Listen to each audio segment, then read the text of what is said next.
Hello, welcome back to another video. Continuing my sort of showcase of my collection series in quotation marks. There's nothing that I've got which is extensive as my Battles in Time collection, but trying to fill the gap that I have with at the time, no new Battles in Time cards coming out. Obviously, that's changing now with new ones coming out. I did delve into some other cards, such as a Monster Invasion. I've got two issue ones, still with all the posters and that inside. Technically 4 packs of cards. But as you know, I try and collect 2 of everything. But with Monster Invasion being quite unpopular, well, not as popular, I should say, trying to find anything is very hard. I've also managed to get a sealed box of Monster Invasion. I'm still trying to get a test set box, which is red. It's all red, I believe. But they are, again, incredibly rare. I think there was one that sold years ago. I think that's something. It's on the back burner. It's not really something that I'm hyper focusing on like Battles in Time. This was almost just like I might as well do it if I see it sort of thing. So the other box I've got is the Extreme box. I think these two are the only ones that actually had boxes. There was a third set, but you were almost guaranteed that if you bought the magazines, the Ultimate cards. So there's that one.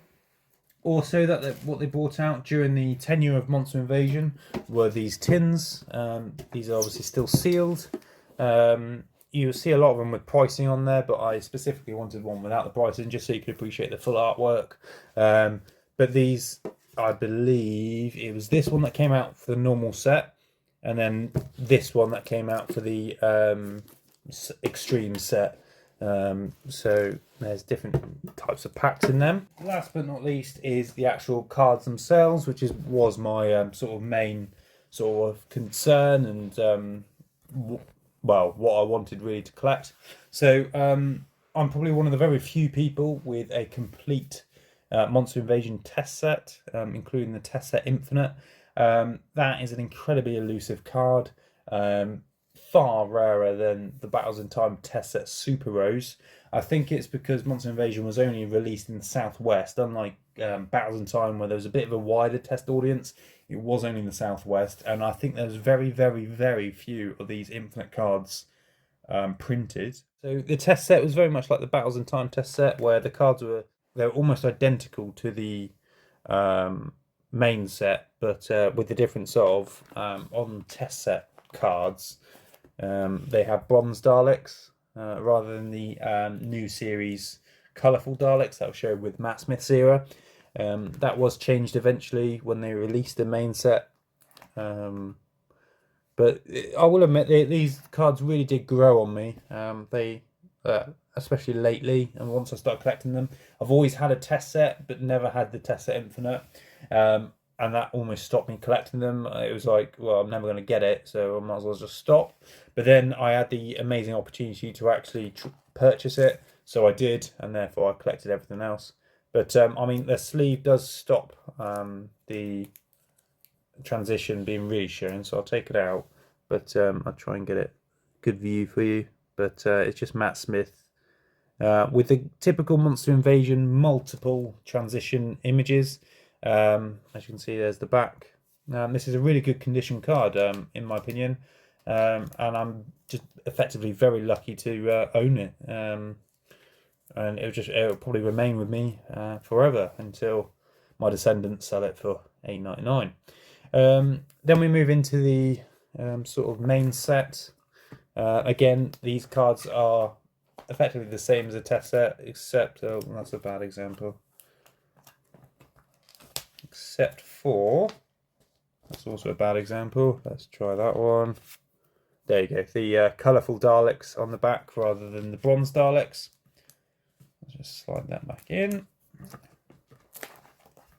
So a lot of these are all the same.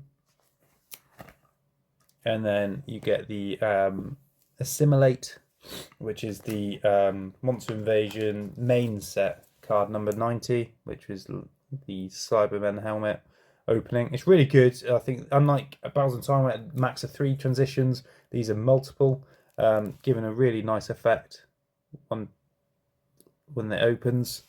I really enjoy the Infinite cards on Monster Invasion. They're really good, and I would have been buzzing if I opened any of these, during packs.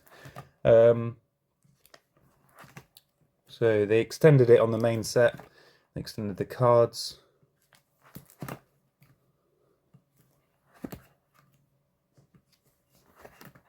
All the way to the end of I think this is the second set.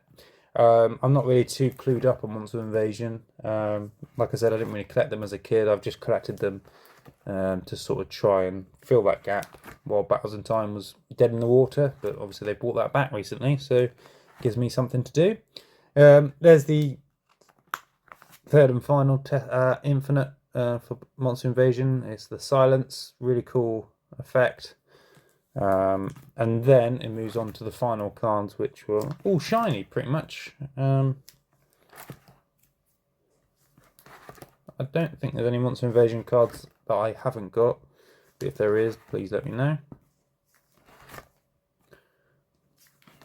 And then it ends with the signed cards. I think the Amy Pond one is the rarest one, but I'm not too sure on that.